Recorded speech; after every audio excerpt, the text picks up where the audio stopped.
By the time Sarah noticed the extra door, it was already open. It was a Tuesday morning, pale light bleeding through the thin curtains of her old Victorian rental. She shuffled toward the kitchen, barefoot, eyes half shut, then froze. Halfway down the hallway, where there had always been an unbroken stretch of faded wallpaper, a white door stood ajar. It wasn't there yesterday. She approached slowly. The air around it felt colder, sharper, like stepping from summer into a freezer. Inside, darkness pooled, swallowing the edges. "Hello?" No answer.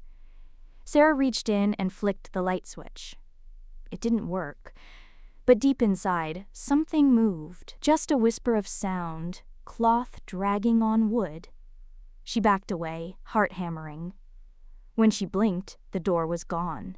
The wallpaper was seamless again, the hallway exactly as it had always been. Her phone buzzed in her pocket. It was a text from an unknown number. "Don't open it again." The second door arrived at 2:19 a.m. Sarah woke to the house breathing, the old wood expanding and sighing like ribs. Rain ticked on the roof. From the hallway came a soft click, the sound of a latch deciding something. She took her phone, 2:19, no notifications, and stepped out. The new door was opposite the bathroom, painted the same tired white, same porcelain knob, same hairline cracks in the enamel. But along the edge of the frame she saw fresh sawdust, as if the house had installed it in a hurry and hadn't cleaned up. A brass plate was screwed into the wood, hand engraved, crooked. Sarah's room. Her stomach dropped. She didn't own such a plate. The letters looked cut by someone learning to write with a knife. From behind the door came a whisper of fabric again, slow, patient. She reached for the knob, stopped, remembered the text. "Don't open it again." Again. How many times had she? She backed away, forcing herself to breathe. "This is a prank," she whispered. "Sleep paralysis, brain misfire." The house disagreed. The door opened itself by a finger's width, air spilling out, cold, sweet with a faint rot like flowers left too long in water. In the gap she saw the corner of a bed draped in lace, a vanity mirror. Her mother's jewelry box, things she hadn't seen since she was 12. "Mom?" slipped out before she could swallow it. Something moved in the mirror, not a reflection.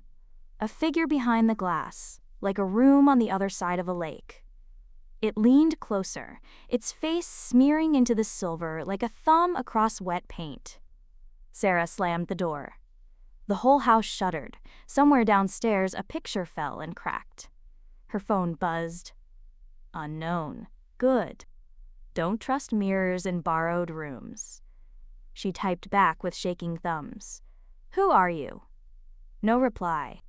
She stayed in the hallway until dawn, watching the seam of the door like it might widen and swallow her. When morning finally bleached the wallpaper, the door was gone again, the plate with her name vanished, the baseboard seamless. No sawdust, no cold. Only a hair caught under the skirting board, hers, unmistakably the same copper strand she'd shed in the shower the night before. She tugged. It slid away into the wall, like something on the other side had taken it gently from her fingers. At work, she misfiled the same invoice 3 times. Her boss asked if she was sleeping. "Fine," she said, and the lie felt like a bead under her tongue. That night she tried to beat the house to it. She made coffee at midnight, turned every light on, walked the halls, counted doors. 4. Front bedroom, bath, pantry, cellar. At 2:18, her phone vibrated once with no message. The bulbs hummed louder, the house inhaled. 5 doors. The new one at the end of the hall wore a plate that didn't bother with pleasantries. "Keep out." Inside, she heard someone crying, not loud, not dramatic. The small, exhausted sound a person makes when they've been at it a long time and no one has come. It was her voice. The crying didn't stop. Sarah stood with her palm flat on the cool wood, feeling each tremor of breath from the other side. She should have walked away, she knew it. But the sound had that hook, like a song she'd forgotten but somehow knew all the words to. She gripped the knob. It was warm. The plate rattled against the doorframe, and the K in keep out tilted, as though something had pressed its face against it from inside. When she turned the handle, the crying stopped instantly. Darkness, thick as smoke, spilled over her toes. She stepped inside before her brain had a chance to object. The room smelled faintly of her grandmother's attic. Dust, old perfume, a sweetness rotted at the edges.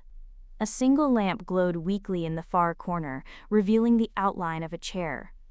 Someone was sitting in it. Her breath caught. It was a man. Middle-aged, pale, hair thinning to ghost fuzz. His eyes tracked her like he'd been waiting. "You're late," he said. His voice was dry paper. Who are you?" "I'm the one who keeps telling you not to open them." Her phone buzzed in her pocket. She didn't look. He leaned forward, elbows on knees. "They're not rooms, they're pieces. The house borrows them. From you, from anyone it lets in. But it prefers you." Her pulse thudded in her throat. "Why?" "Because you already belong to it."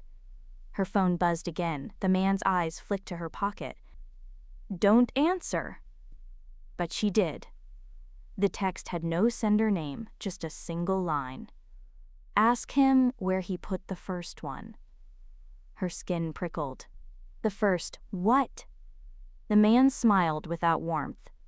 "Heart," he said simply. And then he wasn't in the chair anymore. The lamp was off. She staggered back into the hall. 4 doors. Only 4. Her phone buzzed again, this time with an image, a dark, grainy still of her standing in the hallway just now, except there was someone behind her, hand reaching for her shoulder. Her shoulder felt cold. She turned. The hallway was empty. But in the far reflection of the bathroom mirror, the man in the chair was still sitting there, smiling. Sarah didn't sleep. She sat on the couch, lights blazing, phone in her lap, waiting for the hours when the house usually grew bold. But nothing happened. At 9:43 a.m., sunlight sharp as glass spilled through the blinds. She dared to believe maybe it was over. She made coffee, carried it down the hall, and froze.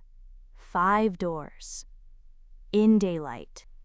The one at the far end wasn't pretending to match the others anymore. The wood was darker, heavy-grained, damp around the edges as if it had been pulled dripping from a river. The brass plate read, "Stay inside until called." From behind it came the sound of running water, not the cheerful splash of a shower. This was steady, industrial, like a drain swallowing gallons. Sarah backed away. Her phone buzzed. "Unknown. He's still washing it. You don't want to see whose it is." Her coffee sloshed over her hand. "What is this?" she shouted to the empty hallway. The water shut off. The knob turned. The door opened just enough for her to see tiles, hospital white, and a steel table in the center bolted to the floor. A thin shape lay on it, covered with a sheet. She couldn't move. From under the sheet, a hand slid free, thin, female. The nails were painted the same chipped coral pink she wore now. Her own nails. She stepped forward without meaning to. The air inside smelled like antiseptic and something metallic beneath. The figure under the sheet sat up. It was her. Dripping wet, hair plastered to her face, eyes dull as if they'd been scooped from a colder place. The other Sarah smiled faintly. "They only let me out when you come in." Sarah stumbled back, hit the wall, and when she looked again, the door was gone. Her phone buzzed. "Unknown. Don't be late tonight." Her reflection in the hallway mirror lingered a heartbeat longer than she did when she turned away. By nightfall, Sarah had stopped pretending she could fight it. The house wanted her, and the doors were multiplying. Hallway, bedroom, kitchen, each wall was sprouting pale rectangles, handles gleaming like hungry eyes. Some stood open a crack, breathing out scents that made her skin crawl. Burnt hair, hospital bleach, damp earth. At 2:59 a.m., every door in the house clicked open at once. The sound was deafening in the silence. Her phone lit up in her palm. "Unknown, choose one, or it will choose for you." Her throat felt carved from ice. She walked the hallway, each open doorway revealing something worse. A long corridor of mirrors, each showing her with something missing, an eye, a hand, half her face. A dim forest with no sound, trees leaning in like eavesdroppers. A room filled with dozens of chairs, each occupied by a motionless figure wearing her clothes. And then, at the very end, one door different from all the rest. It was the same white wood from that first night. Half open, the faintest golden light spilling out. Her feet moved without permission. Inside, there was only a surgical table. Straps. Tools glinting in a tray of pale liquid. And the man from the chair, wearing gloves. "You made it," he said softly. "It's time to finish what we started." "What do you want from me?" He stepped aside. Behind him was another Sarah, breathing, awake, eyes fixed on her. "I want you to put her back," he said. "The house has been holding her for you, but it needs an exchange." The other Sarah's chest rose and fell, her lips trembling. "You mean my heart?" He nodded. "It already belongs to the house, you just have to deliver it." Her phone buzzed one last time. The message was from her own number. "Don't fight it, we're the same person." The straps on the table creaked as the other Sarah smiled, her smile. The door slammed shut behind her.